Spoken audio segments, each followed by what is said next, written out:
episode of the Wellbeing in Education podcast. This time we're hearing about an initiative called Noise Solution, which uses music to support and motivate young people and has been proven to have measurable impacts on their wellbeing. I'm really interested to hear about the background of the programme, but also how it has worked in practice in one Suffolk secondary school. So over to my guests to introduce themselves. Hi, thank you both so much for joining me today. I wonder if you could start by introducing yourself, please. Hi, I'm Maxine. I'm the SENDCO from Westbourne Academy in Ipswich, and we've used Noise Solutions quite a lot to support our most vulnerable learners. Hi, my name's Simon Glenister. I'm the founder and CEO of Noise Solution. We're a social enterprise that's concerned with wellbeing, and we use music and music technology and mentoring to create the conditions around which we know we're more likely to improve wellbeing, because what we're trying to do is improve educational outcomes, health outcomes, social outcomes for young people who are often struggling to engage with services or struggling with issues around inclusion, anxiety, depression, being excluded from school, being outside of mainstream schools, and often professional teams that are trying to engage with them but struggling to. And what we know is if we improve wellbeing, as I'm sure you know, we improve education and health outcomes. So that's the focus of the organisation, and we happen to be using music technology as a vehicle with which to do that. Brilliant, thank you.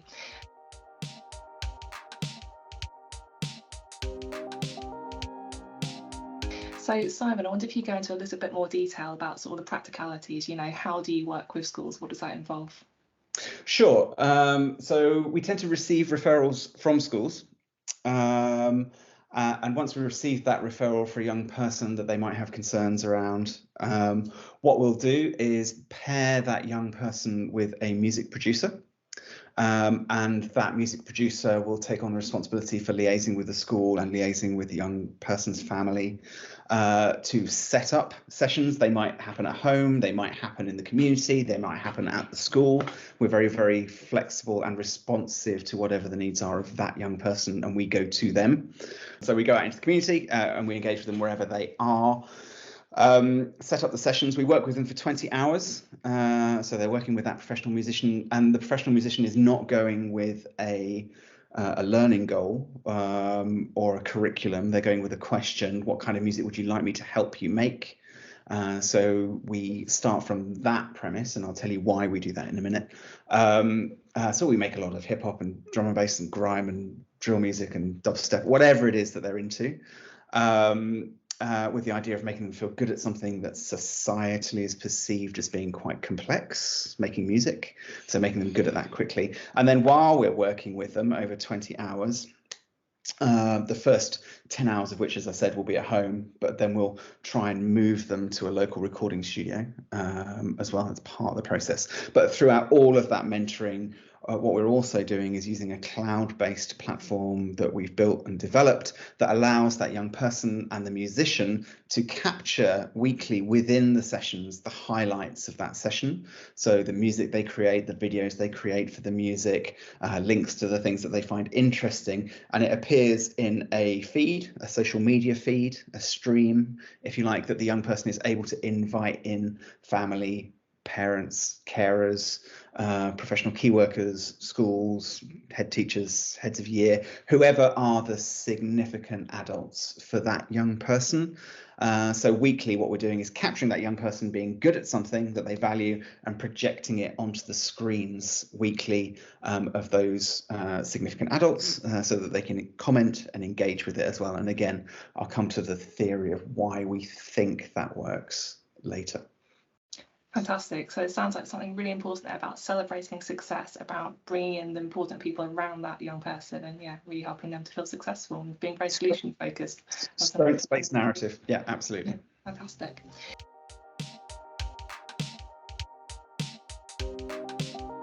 So Max, how did you sort of first hear about Noise Solution, and what made you decide to bring them into Westbourne?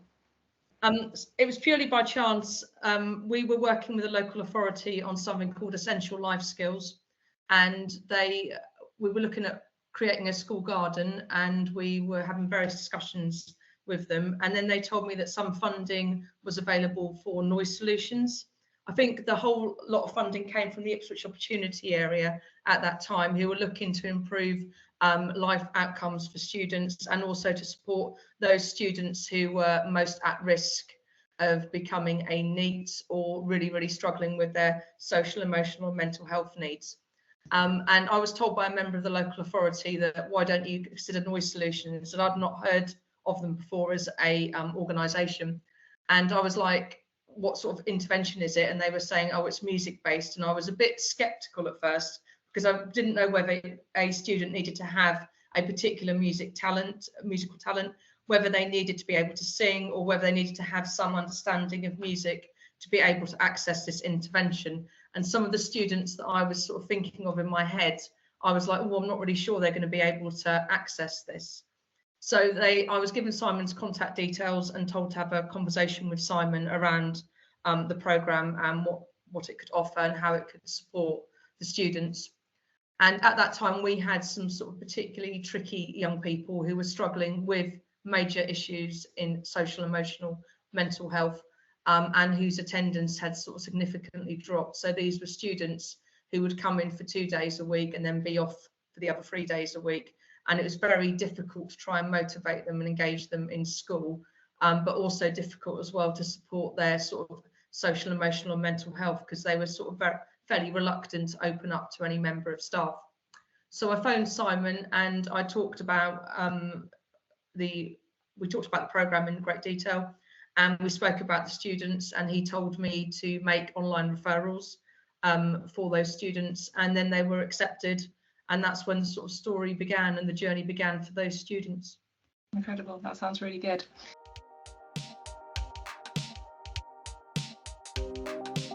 So Simon, I know you've got an excellent video already that we'll link to from this podcast, where you go through a lot of the kind of theory and evidence behind, but I wonder if you could just summarise, some of that evidence base that the programme is based on.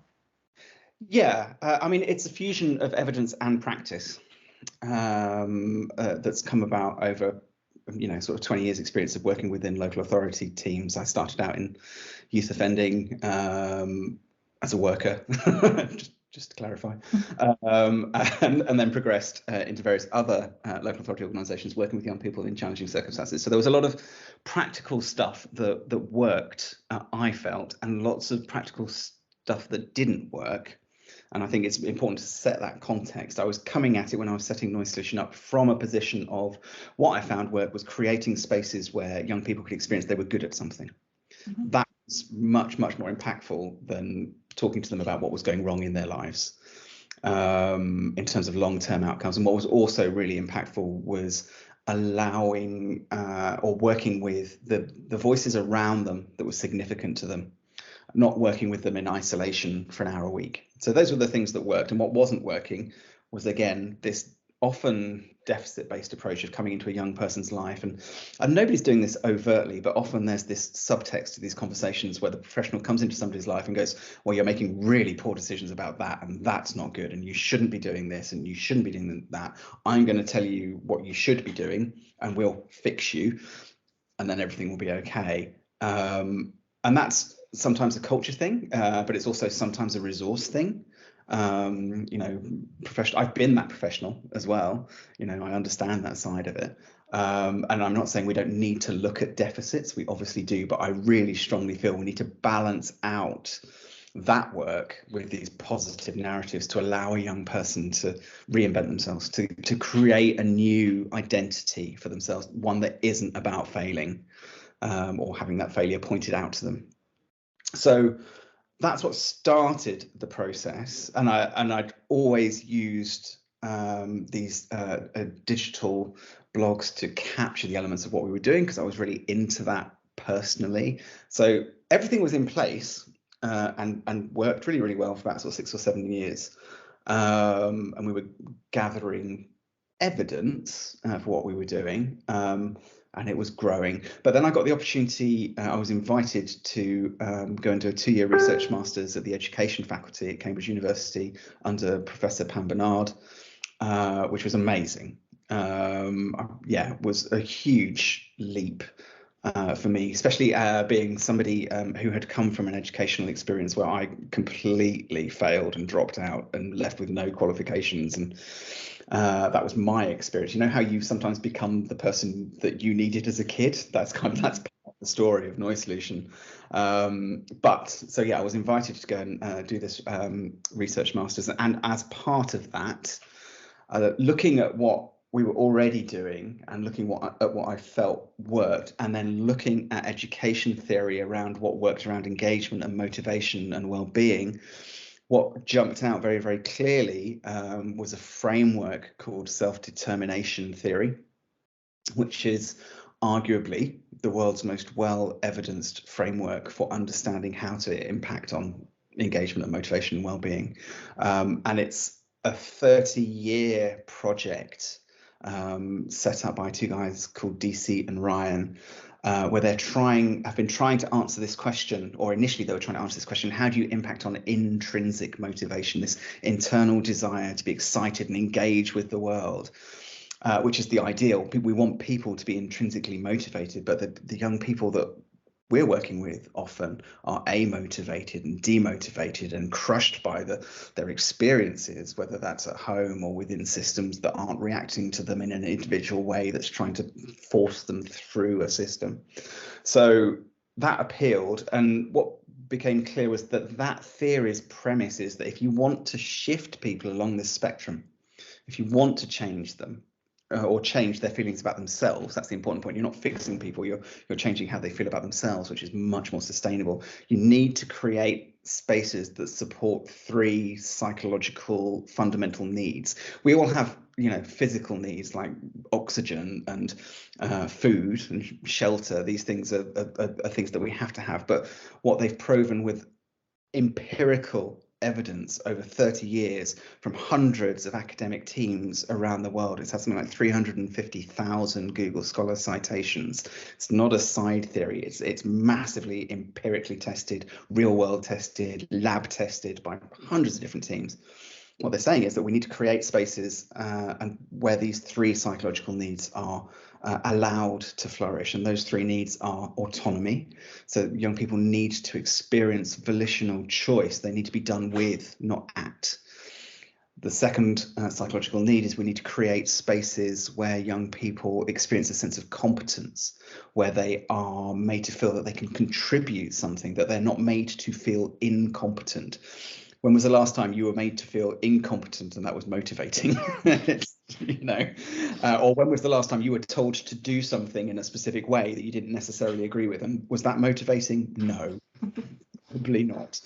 And the third psychological need that we need to facilitate is a relatedness, so feeling seen by other people, connected to other people. And if you can design what you're doing around those three pillars of autonomy, competence, and relatedness, you get this sweet spot in the middle where you impact on well-being, engagement, motivation. You start to shift people along. And interestingly, you don't necessarily have to shift people all the way along to intrinsic motivation. There's a whole bunch of different types of motivation along that spectrum, and you'll see more significant outcomes moving people from low feelings of well-being to mid feelings of low well-being than you would, say, shifting them from the mid to high. It's down here where you impact young people who are stuck in cyclical circles of negative behaviors because of the situations that they found themselves in, or the experiences that they've had, or the feedback that they're getting from those around them, these things that become an internalized identity. I'm this person that's failing. So by creating these spaces where they can experience autonomy, competence, relatedness, where they experience success and where they're seen being successful, and they're able to internalize those feelings of autonomy, competence, relatedness, create a new identity, a re-signification of who they feel they are. And through that process, you start to see significant changes.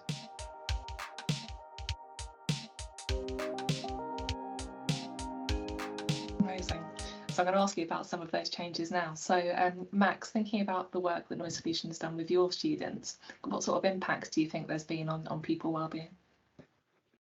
I think the impact has been huge, and I would say it's undoubtedly one of the best interventions that we've ever used to support a student's social, emotional and mental health, and to actually see the transformation with that student. So at the beginning of the programme, they're obviously sometimes a bit reluctant, they're not really sure what's going to happen, they're sort of worried about, you know, meeting someone new, sort of building up that relationship with someone that they've, you know, never met before, and they're not really sure how it's all sort of going to work out.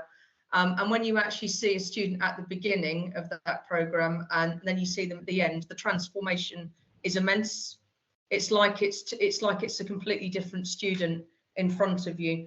And I think a lot of it is down to the sort of nature of the way the musicians and music producers work with the students.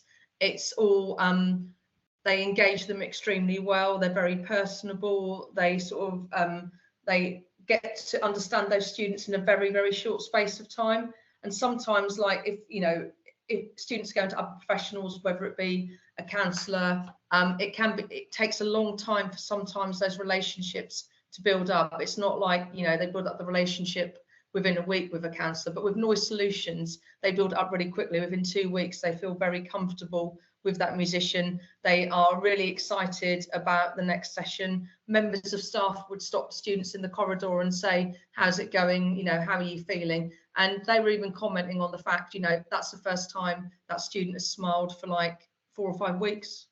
That's the first time I've seen that student in my lesson for 3 or 4 weeks because their attendance has been poor and they're not coming in. Or even a sort of head of year or pastoral lead who turns around and says, actually, this student was, you know, one of my at-risk students. Their behaviour was becoming a real major cause for concern. We were really, really concerned about them. And in actual fact, there's been a significant decrease in the number of behavioural incidents that student's been involved in. And I think that's really, really powerful to see the transformation. I mean, we've had some really, you know, interesting students who've struggled in all aspects of school life. So, for example, we had a boy in year 10 a few years ago who was not coming to school, completely disengaged, completely not motivated about doing his GCSEs or worrying about post-16, potential to become more of a persistent school refuser. And then that leads on to problems like becoming a NEET, not engaged in any form of education, employment or training, obviously then vulnerable to other external influences or circumstances. And no one could get through to him. The head of year was struggling, the pastoral lead was struggling. Mum was tearing her hair out because she didn't know what to do. She's trying to encourage him to come into school. He wasn't coming into school, he wouldn't leave the house. If he did come into school, he was self-exiting lessons. So going to lessons, not feeling it or struggling in the lesson, and then would walk out or be removed from the lesson. So it was just this vicious cycle that was repeating itself constantly. And Mum was in for numerous meetings, and you know, he's going on report, and report wasn't helping him sort of modify his behaviour. And he was the first student that we referred into the programme, and the transformation with him was immense. This was a student, he started off at the programme with attendance just below 40%, midway through year 10, at real risk of underperformance at GCSE, and possibly a potential school refuser come year 11 in the worst case scenario. And by the end of the programme, his attendance was up to like nearly 75%. And he was really engaged with Noise Solutions. He really built up a effective working relationship with the music producer. They were very, they got on really well with each other. The music producer got his issues, understood him as a person. He loved the blog idea, uploading his music, and was, you know, showing members of staff, you know, look, I've got this blog, this is what I've been up to. And the transformation was immense. And then he became, because he felt more confident in himself, because he felt, actually, I can do something now. I'm not a failure. I've achieved this. Look at the work I've done with the music producer. I feel happier in myself. I feel more confident in myself. I don't have those feelings of low self-esteem. I don't feel negative about coming into school anymore. And with that, you know, he was incredibly successful by the end of year 11. Amazing, thank you. That's a really, really powerful example of, you know, how it's helped someone in real life. And I think what I'm hearing is the sort of relational aspect is so central to this, that, you know, it's someone who gets to know them, and you've got the kind of the music there to build that rapport and to, like you said, Max, really make that relationship really strong quite quickly. So that's brilliant. I mean, on that point of relationships, I mean, all the academic evidence around clinical mental health work, around mentoring, around education, all of it tells us that the number one indicator of any kind of success is the relationship you have with the person you're working with. So if you come at that relationship from an autonomy supportive perspective, then it's much more likely to flourish. So rather than being controlling about what the person has to or has to do. Yeah, I mean, we've got hundreds of those stories, literally hundreds and hundreds. I couldn't talk to you about young people who've been diverted away from acute mental health admissions, which would have cost the local authority £80,000 a year. Multiple ones of those. I've got young people who talk about, we did a gig the other day. No, we didn't do a gig. We were at a gig the other day, and two young people in separate bands were both had been through the Noise Solution programme, and they knew that some of the Noise Solution staff were in the audience, and one of them stood up mid-performance and said, if I hadn't done Noise Solution, I would be dead. And then the other one wasn't prepared to stand up and announce that to the crowd, but came separately to another Noise Solution member and said, same story. We just had a piece, a Look East, BBC Look East did a piece recently about a young woman, Sophie, same story. Both family and her talking about, you know, being stuck in this just black, dark place, and this was the thing that broke through. I'm not saying it was the only thing going on in her life, but for her and her family, that was the significant thing that made that difference. So there are those kind of major changes, but there are also small changes as well. Things like changes in attendance. So that that program that we initially got funding for to work with Maxine, the out of the Ipswich opportunity area funding, that was all about working with young people who were at less than 70% attendance, you know, and across the board we were seeing significant increases in attendance, and the significant life changes that makes. We did it's really interesting when you start to, we've got all the stories, but we've got other data as well that's really significant. And one of the things that I think is quite interesting is we invited 5 international data health analysts to look at what the probable financial return is on the work that we're doing. So what's the impact, for example, of diverting people away from mental health admission or services, or allowing parents to go to work rather than be at home to look after the young people who are excluded, or any of that kind of stuff. And at a very, very, very, very conservative estimate, they put the financial return for the work at 334%. Which means for a fairly small organisation, working across East Anglia, we are saving parents and systems statutory services at a conservative estimate, £1 million a year every year. I'm really interested in a number of things that have driven Noise Solution. One of them is academic research and understanding wellbeing and understanding how to genuinely impact on it. I think there's a danger of wellbeing becoming this sort of woolly, ephemeral term, whereas actually the evidence is very, very clear about the benefits of impacting on wellbeing. And I think there should be a responsibility or an education piece around making people more aware of what the conditions are that you need to create to genuinely impact on wellbeing, rather than just having a wellbeing day where you give people a spa break, or whatever it might be. Not that happens very often, but you know what I mean. So I think there's a piece around that, and I think there's a piece around organisations working with people getting better, needing to get better at understanding how they have impact and measuring and capturing that impact. So for instance, we know unequivocally that of the last 240 young people we worked with, we've halved low levels of well-being. We've seen twice as much impact for young women as we have young men. We know that our most significant impact is between the ages of 11 and 24. We know that 61% of the cohort that we complete with are finishing at, above, or within a minimum 2 points of the national wellbeing average, benchmarked against an NHS scale that has a sample of 30,000 people across the UK that we can genuinely compare what we're doing against. We're able to not just understand the impact or capture the impact that we're having, but use that information to get better at what we're doing. And I think so many organisations really struggle to do that and know where to start. But the cloud-based platform that we've built, this ability to capture these stories alongside this population level wellbeing data, the ability to have that mixed method of evidence is, and those stories aren't just a passive bucket of what happened, they're an active agent of change. It's I think it's fair to say an evolution of impact capture methodologies, because the process of capturing the story is the thing having the impact as well, or part of that, as well as those relationships.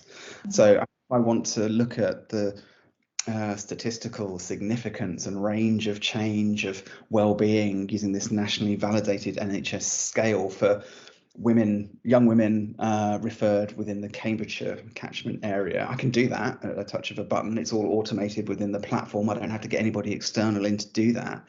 But not only can I do that, I can look at all of those data points, otherwise known as people, and show you their story told by them with their voice genuinely at the center, with these reflection videos at the end of every session about their experiences, and those stories are also co-produced by their family and their key workers and the school workers, whoever the significant adults are.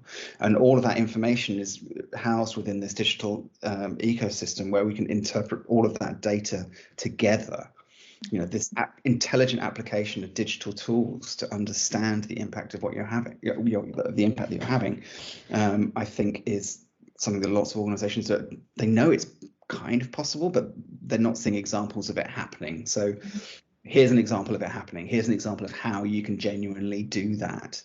And I think the future for that is incredibly exciting. So we're now looking at the ability to, we have these young people talking about their experiences at the end of every session. We're now able to extract that audio data, convert it to text automatically, start to analyze it for sentiment. Are they talking about things positively, neutrally, negatively? All automated. Are we able to pull out keywords of things that we know are significant for the organization? So we're taking video, which is something that's much more interesting and empathetic in terms of people talking about their experience than giving them a feedback form, and solving this resource issue of having to wade through it. We're automating that process as well. So it's telling us when we're seeing something interesting on video, and then taking that even further and starting to look at how do we linguistically analyze what the concepts that people are talking about. Can we pick out autonomy, competence, relatedness, these things again that are fundamental to our understanding of well-being? If we can do that, we can react live as somebody progresses through a program. You've moved away from the situation that impact capture and analysis has always been in, where it happened after the fact, when somebody maybe did one or two case studies, because it's quite tricky to get that data together, and you're seeing somebody's changes in well-being being tagged, notified, letting you know what's going on as they progress through a program, live well-being analysis. We're not there yet, but that's kind of where we're looking at moving to. Amazing. So it's so interesting to hear you're not just supporting wellbeing, but you're really drilling down into why it's working, how it's working, and fantastic to hear about the sort of digital innovations that are driving that as well. Brilliant. Okay, thank you both so much for your time this afternoon. Really appreciate it. That's it for this episode. If you'd like to know more about Noise Solution and how they could work with your setting, the links you need are in the information below.